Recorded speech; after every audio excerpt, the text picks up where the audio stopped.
Bonjour Pascal Vittori. Un assureur a accepté vendredi dernier d'assurer l'enfin des rodéomanes de Nouvelle-Calédonie. Oui, c'est un travail que nous menons à la province sud depuis plusieurs mois.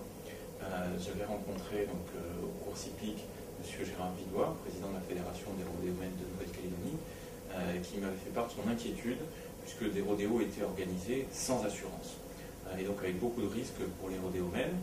Imaginez qu'un rodéomène tombe et ait besoin de soins ou soit même handicapé à vie, il faut qu'il soit pris en charge et la seule façon de le prendre en charge correctement, c'est de le faire assurer. Après cet entretien avec M. Vidois, j'ai donné instruction aux services provinciaux de contacter la fédération, de contacter l'ensemble des assureurs. Ça n'a pas été simple. Un seul a répondu présent.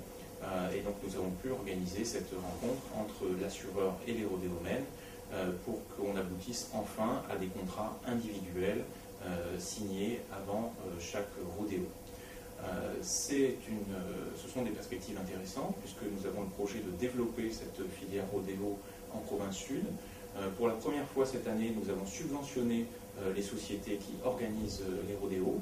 Nous leur avons alloué des financements pour la formation d'un clown et d'un juge en Australie et nous souhaitons que cette filière soit organisée comme la filière des courses hippiques, c'est-à-dire avec des sociétés par commune et avec une fédération qui regroupe l'ensemble de ces sociétés et nous avons pour projet d'organiser un championnat territorial de rodéo.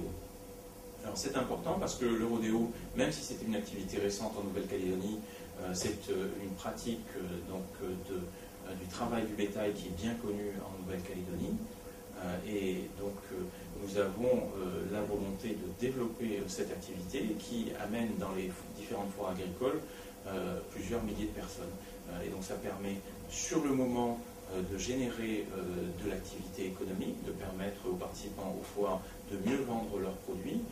Et puis sur un plus long terme, nous souhaitons organiser cette filière, permettre donc à des professionnels de travailler sur le sujet, de vendre du matériel, à des éleveurs de produire de la génétique qui, comme pour les courses de chevaux, pourraient être exportés dans les pays voisins.